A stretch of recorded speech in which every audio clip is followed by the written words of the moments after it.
જે છે એનો ચામ ન આવે, એનો રંગ ન જામે, ત્યારે ગુજરાતીઓ જે છે એ મતદાનના જે આ ઉત્સવ છે, લોકશાહીનો જે પર્વ છે એ લોકશાહીનો પર્વ મનાવી રહ્યા છે।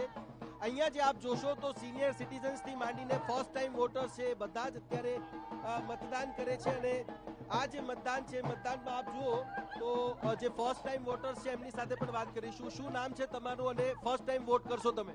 हाँ, मेरा नाम दीप्ति अग्रवाल है एंड हाँ मैं फर्स्ट टाइम वोट कर रही हूँ। तो कैसा मतलब गरबा खेलने के साथ एक लोकशाही का पर्व कहा जाता है इसको? हाँ, भी जरूर इसको डेमोक्रेसी का बहुत बड़ा त्योहार है ये, जो हम सबको सेलिब्रेट करना चाहिए।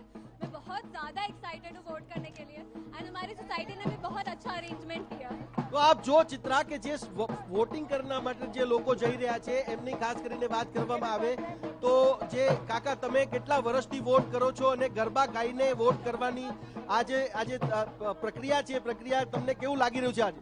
હું છેલ્લા 4 વર્ષથી સ્થાયી થયેલો છું અને આ રીતે કાયમ 5 વર્ષના બાદ જે ચૂંટણી આવે ત્યારે આ રીતે ઉમંગના આનંદથી વોટિંગ કરવા જઈએ છીએ। વોટિંગ કરવું કેટલું જરૂરી છે?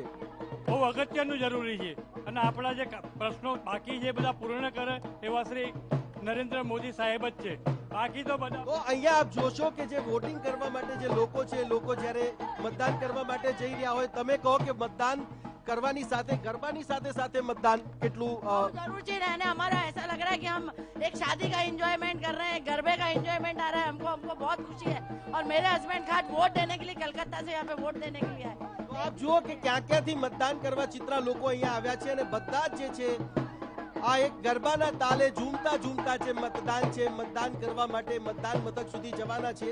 લોકશાહીનો પર્વ છે અને આ એક દિવસ એવો હોય છે કે જ્યારે મતદાતાઓ પોતાની એક આંગળીનો ઉપયોગ કરીને જે મતદાન છે મતદાન કરતા હોય છે અને જે સરકાર છે, સરકાર સત્તા પર બેસે ત્યારે કઈ સરકાર સત્તા પર, કઈ પાર્ટીની સરકાર સત્તા ઉપર બેસશે એનો નિર્ણય કરતા હોય છે। ભલે પરિણામ 23મી મે આવશે, પરંતુ આજનો જે ઉત્સાહ છે, ઉત્સાહ બતાવે છે કે આ વખતે મતદાન જે છે એ જંગી પ્રમાણમાં થાય એ ખૂબ જરૂરી છે। બિલકુલ આ સાથે સચિન જે રીતે તસવીરો પણ આપણે બતાવી અને એક રીતે તમામ જે વોટર્સ છે તેઓની એક મોરલ રિસ્પોન્સિબિલિટી હોતી હોય છે કે તેઓ અન્ય વોટર્સને પણ કહે કે તેઓ બહાર આવે। આભાર સચિન, આપની પાસેથી આગળ પણ વધુ અપડેટ આ સમગ્ર મામલે લેતા રહીશું।